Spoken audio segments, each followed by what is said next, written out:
ఈవిడిది కూడా పట్టినపాలెమే. మీ సమస్య ఏంటి చెప్పండి, ఎందుకు వచ్చారు ఇక్కడికి?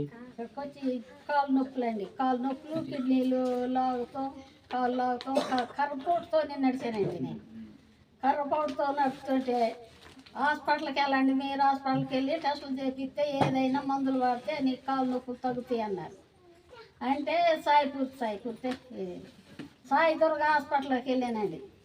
సాయి దుర్గ హాస్పిటల్కి వెళ్తే రక్త పరీక్ష చేశారు, క్యానింగ్ తీశారు. క్యానింగ్లో ఏమీ లేదు, రక్త పరీక్షలో ఏమీ లేదండి. ఆ కాలు నొప్పులు, కాలు అంతా బాధ వేసేస్తుంది. కాలు అలా కిందకి వేయలేకపోయేదాన్ని, చేసేదాన్ని మంచంలో ఉండి. అలాంటిది అక్కడ హాస్పిటల్కి వెళ్తే నీకు కాళ్ళు బాధ ఏమి కనపడతలేదమ్మా, నీకు ఎలాగని నేను నొప్పులు మాత్రాలు ఇవ్వాలన్నారు.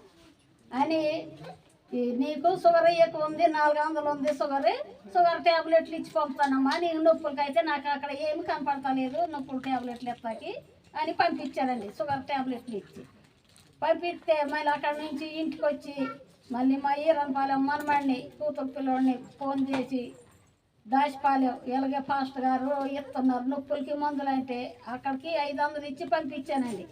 పంపిస్తే 2 డబ్బాలు తీసుకొచ్చాడు. 2 డబ్బాలు కలిసి 500 అండి.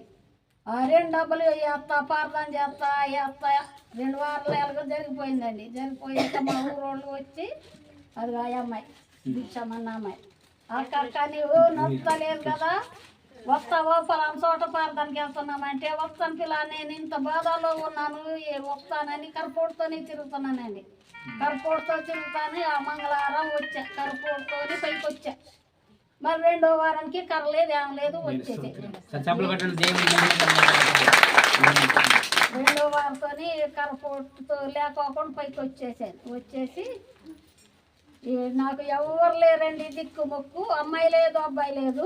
అబ్బాయి ఏమో 30 సంవత్సరాల్లో చచ్చిపోయాడు, అమ్మాయి 40 సంవత్సరాల్లో చచ్చిపోయింది. నాకు దిక్కు మొక్కు లేదు, ఎవరు లేదు. నా బాధ నేను తీసేస్తే నీకు వచ్చి సాక్ష్యం చెప్తానని వచ్చాను తండ్రి. మంచిదని మరి తల్లిగారి బాధ